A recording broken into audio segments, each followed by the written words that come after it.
So, after decades of failed attempts to patch up the JTB theory, some philosophers came to a pretty radical conclusion. What if we've been asking the question completely backwards this whole time? And this led to a movement that's sometimes called knowledge-first epistemology. Timothy Williamson, who is a huge figure in this movement, basically takes a step back. He looks at this whole history of failed attempts after Gettier and says, this isn't just a sign that the problem is really hard. This is pretty good evidence that the entire project, the project of trying to break knowledge down into smaller parts like belief and justification, is fundamentally misguided. And this right here shows the huge shift in thinking. The traditional view always started with belief, and then tried to build up to knowledge by adding other ingredients like truth and justification.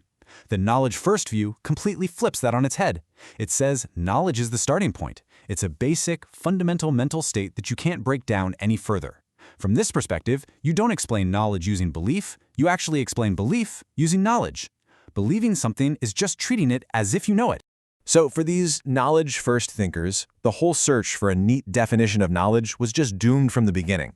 It's kind of like trying to define the color red using only words about shapes and textures. It just can't be done.